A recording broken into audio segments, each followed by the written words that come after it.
धर्म वही है जो संयम सिखाए, तप वही है जो सहनशीलता बढ़ाए, और व्रत वही है जो तन के साथ साथ मन को भी पवित्र बनाए। जब आप किसी पवित्र व्रत को श्रद्धा और सही विधि से करते हैं तो उसका फल जीवन भर साथ देता है। क्या आपने कभी सोचा है कि निर्जला एकादशी के दिन कुछ खाने की अनुमति है या नहीं? क्या पानी के बिना पूरे दिन उपवास करना शरीर के लिए हानिकारक हो सकता है? और अगर कुछ खाया जा सकता है तो वो क्या हो सकता है? आज हम एक एक करके इन सवालों के जवाब जानेंगे, लेकिन पूरी श्रद्धा और विस्तार से। चलिए अब बात करते हैं निर्जला एकादशी पर क्या खाया जा सकता है। निर्जला एकादशी का मतलब ही है निर्जल, यानी जल के बिना उपवास। यह व्रत बेहद कठिन माना जाता है क्योंकि इसमें जल तक ग्रहण नहीं किया जाता, लेकिन यह भी उतना ही पुण्यदायी है। अब सवाल यह उठता है कि यदि किसी की तबीयत, आयु या विशेष स्थिति ऐसी हो कि पूर्ण निर्जल व्रत संभव न हो, तो क्या कोई विकल्प है?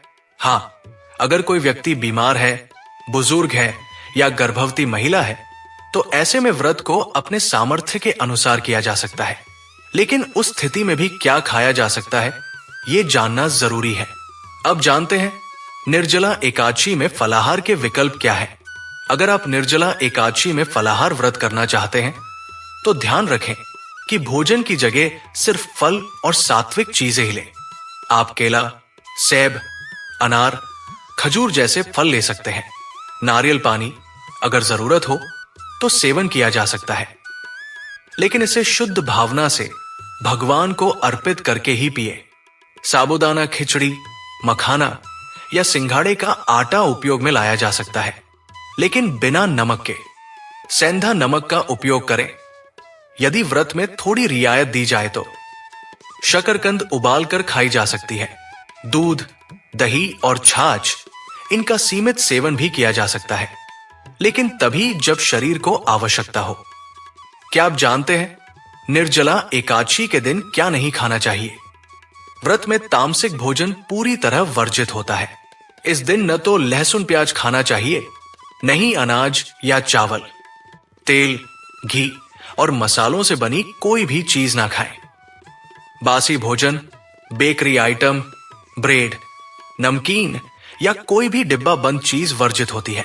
अब जानते हैं निर्जला एकादशी पर जल पीने के नियम। यदि आप पूर्ण निर्जल व्रत करने में सक्षम हैं, तो आपको सूर्योदय से अगले दिन पारण तक जल नहीं पीना चाहिए। लेकिन यदि आपकी तबीयत इसकी अनुमति नहीं देती, तो आप भगवान से क्षमा मांगकर फलाहार या जल ग्रहण कर सकते हैं। भगवान आपकी भावना देखते हैं, केवल नियम नहीं। क्या आप जानते हैं निर्जला एकादशी पर व्रतधारी को कैसे ऊर्जा मिलती है? कहते हैं कि जब इंसान अपनी इच्छाओं पर संयम रखता है, तब उसके भीतर की आध्यात्मिक शक्ति जागृत होती है। निर्जला एकादशी का उपवास शरीर को नहीं, आत्मा को ऊर्जा देता है।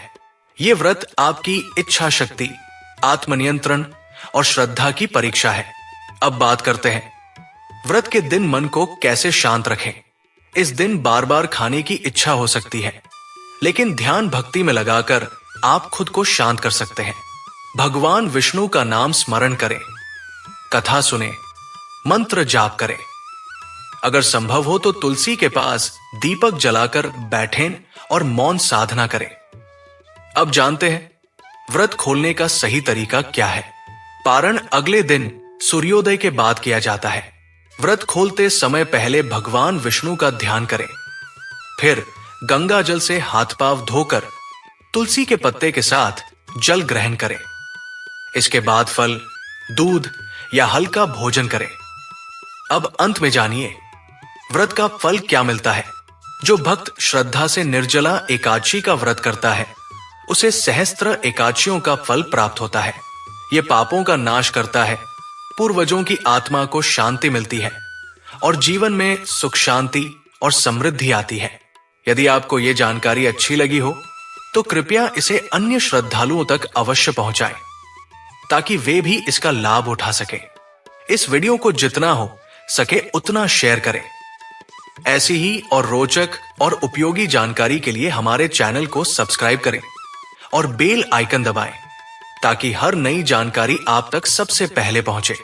सच्ची श्रद्धा से किया गया उपवास जीवन के सारे दोषों को हर लेता है। अपने शरीर को तपाओ नहीं, साधो। अपने मन को थकाओ नहीं, भरो। निर्जला एकादशी व्रत से जीवन में ऊर्जा, शांति और पुण्य एक साथ आता है। जय माता दी।